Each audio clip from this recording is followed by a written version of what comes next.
नमस्कार दोस्तों। आज मैं लेकर के आया हूँ वह पुराना टॉपिक जो दुनिया की नज़रों से छुपा के रखा गया। जो फैक्ट है उसके पीछे कुछ वजहें थी। महाभारत के समय क्या हुआ था? जब महाभारत समाप्त हुआ तो धरती पे कुछ लाख ही लोग बचे थे। बहुत से लोग मारे गए, बहुत से जीव जंतु मारे गए। वो तो भला हो नारद मुनि का, जो 3.5 घंटे के अंदर ब्रह्मा जी को लेके आए।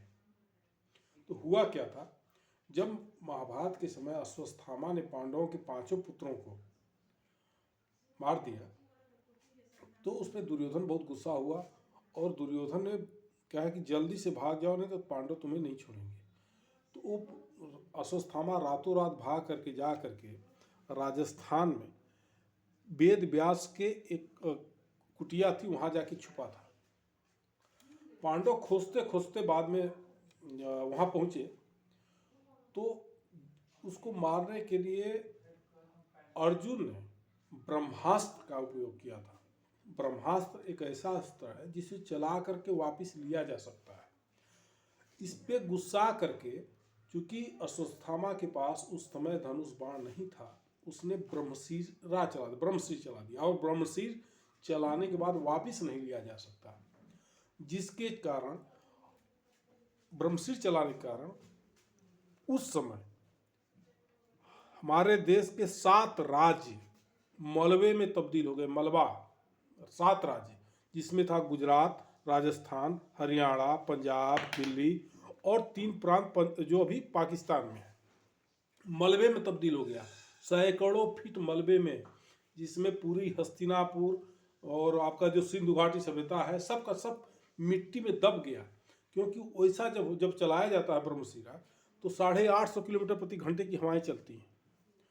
तो वो उसके बाद तो जब चला तो वो तो शुक्र है नारद जी का कि वो 3.5 घंटे के अंदर ही ब्रह्मा जी को लेकर चले आए धरती पे, जिससे ब्रह्मशिरा का प्रभाव रुका और बहुत से लोगों की जान बच गई।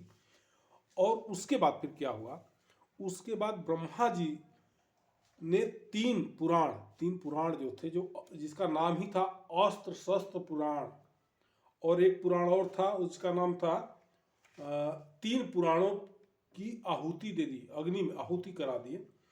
और वो तो वेद व्यास का था कि वेदों को बचा लिए, नहीं तो सारे पुराण जला रहे थे नारद जी। तो वो कुछ पुराण बच गए, कुछ हमारे वेद व्यास का ही था कि उन्होंने वेदों को बचा लिया। इसीलिए वेद व्यास ने वेद लिखा नहीं था, वेदों का संग्रह किया था, क्योंकि उन्होंने ही बचाया था। बहुत से उसी समय अस्त्र शस्त्र शास्त्र का जलाया गया था।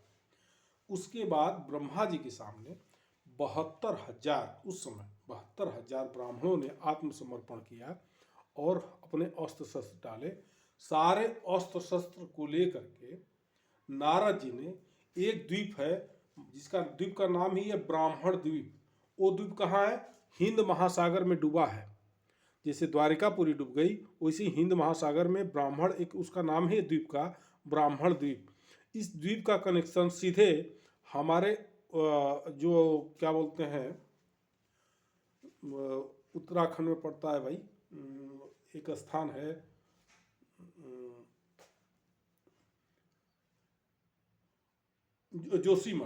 जोशीमठ से उसका कुछ ताल्लुकात है।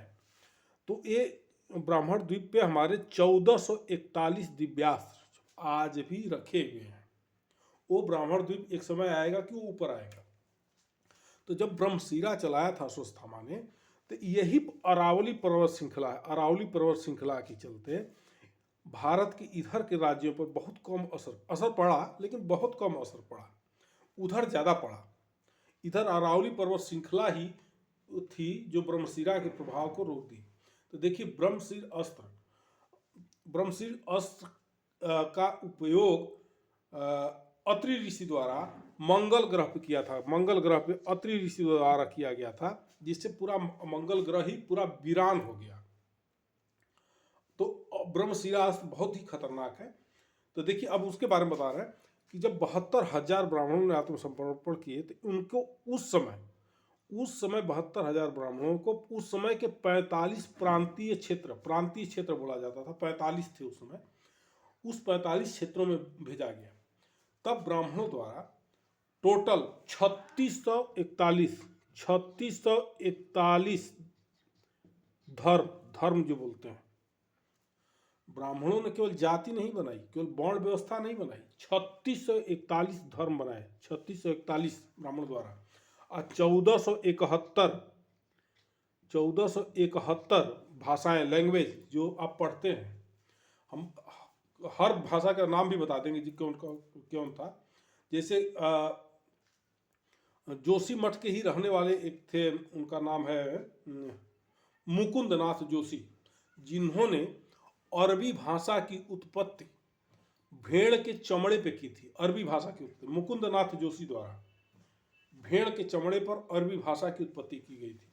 ब्राह्मणों द्वारा टोटल 1471 लैंग्वेज बनाया गया, 3641 धर्म बनाए गए।